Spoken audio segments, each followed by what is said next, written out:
So before coming here today, I found out it's going to be part of my job to tell you about women. Try and counteract some of those stereotypes you've been given.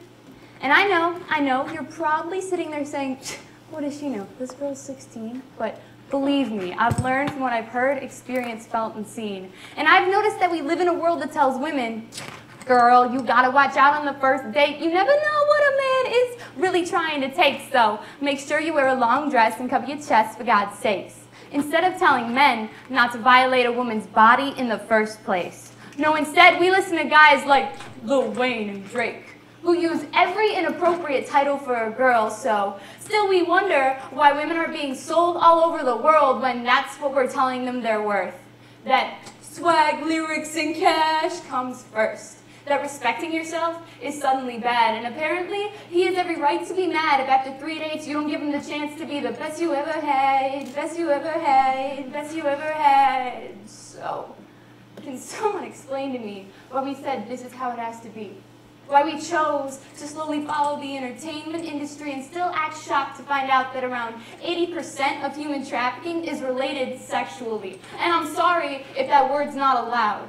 But if your head is up on cloud 9 saying, there's nothing I can do, this is a waste of my time, then here's your sign to come back to earth, because it's definitely worth mine. And here's an idea worth spreading. Let's stop giving those in charge of our entertainment the technology and permission to design our thoughts. Because I swear, if I see one more bro walking around like some P. Diddy wannabe, I think I'm gonna throw up.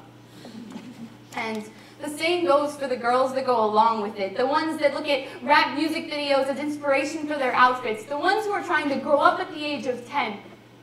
When I was that old, I was watching Harry Potter and waving around a stick for a wand, but now that idea of childish innocence that we once had is gone. And it's not because we've aged, it's because we've let our morals fade. When shooting for a heart of gold is how it used to be, but nowadays that's just sold for a platinum CD. And if you realize what we've succumbed to, you might also get a little annoyed with my generation's point of view. Our latest trait being that we have to make light of our low self-esteem. And I'm not talking about this, guys, does my butt look big in these jeans type thing, but rather the getting pregnant at 16 without a ring but still being put on TV because that's supposedly something that our kids need to see since scandals get the cover of People magazine. I mean, how do you think Kim Kardashian got her name?